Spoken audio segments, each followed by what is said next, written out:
The news now. Police Minister Bheki Cele has led a delegation from the South African Police Service to visit two Cape Town communities that are left reeling from two shocking weekend crime incidents. Two gunmen allegedly robbed a congregation and sexually assaulted two women in a church in Khayelitsha. And in a separate incident, a 50-year-old man has been arrested following the brutal murder of a 3-year-old boy in Kraaifontein. It's alleged the killer is related to the toddler whom he hacked to death with an axe.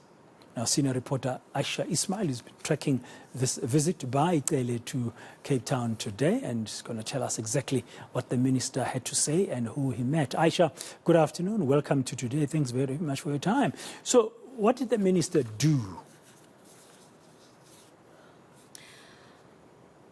So Minister Bheki Cele went to an area called Taiwan in Khayelitsha earlier today. He visited the house of a teenager, a 13-year-old girl who was allegedly raped and murdered, and this happened the weekend before the Easter weekend.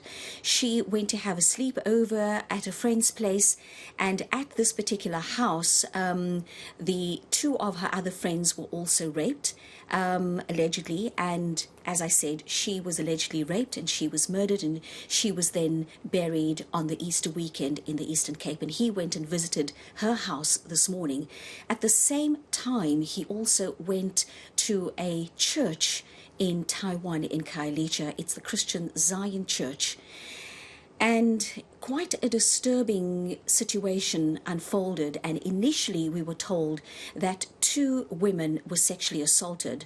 Once Minister Bheki Cele and his and the local police commissioner, as well as the other top brass from the SAPS in the Western Cape, after they had spoken to the women in this church this morning, it then unfolded that 18 women had either been, some of them had been raped, and some of them had been sexually assaulted.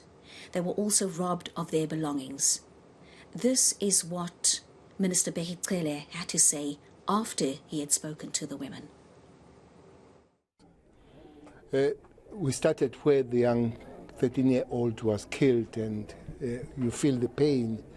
You come here, you see these mothers who were at church early morning on Sunday, on Sunday where Jesus is supposed to be rising, preparing for the last day, the last leg of that. This happens. Absolutely, things they tell are things that you can't repeat anywhere. For two, seems to be young men, they say it's average of 20 to 21. These are elderly people, no, though they are not grannies, but they've got their daughters here. One of their daughters is 16. Now, both mother and the daughter of 16 are completely taken naked. There are 18 women here, and with the children who are in choir, everybody taken naked, instructed to do things that I can't repeat, things that even under normal circumstances, as a wife and a husband, you cannot be forced to do. They are doing that in full view of everybody, in public, in a church. But one other thing that we discover here, this happens during 2 hours of load shedding. Yeah, a very tough one. I can't even imagine this kind of atrocity, taking place in our country. Ayesha, what about the community? Who did you speak to? So Dan, we were inside the church when some of the women who were in that church on the day were relating their stories to the minister. And they were still severely traumatized, and it was for that reason that we did not go and speak to them, because already the minister said that he would not allow us to go and speak to the women, but also out of respect for them and compassion, we didn't go forward to go and put our microphones in their faces to find out what happened on that day.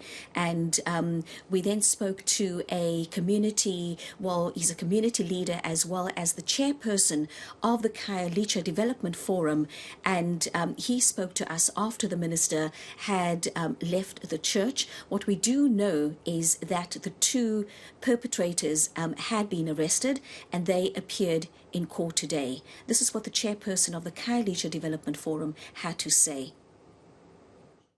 Except to say that people or mothers were raped in front of their children or were forced to perform sexual acts in front of their own children.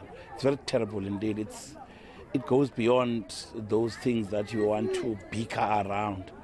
We are quite pleased with the fact that community members on their own are trying to help those who are affected, providing services such as the support to the women who were affected.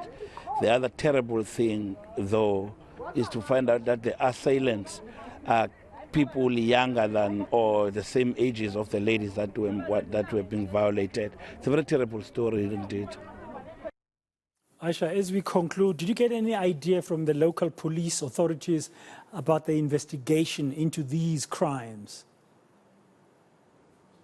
Well, what we did hear is that two men had been arrested, and Bheki Cele commended the community for their assistance, saying that this probably would have taken a little longer if they did not get the cooperation of the community. And he was also talking about the fact that the police can't do it on their own. They need community to also be their ears and their eyes. But at the same time, Dan, he also talked about a worrying trend where he said that while the police go out to make arrests, very often you would find in cases of violent crime, the courts would then release these suspects, or rather perpetrators, on bail, and they just then go out and commit crimes again.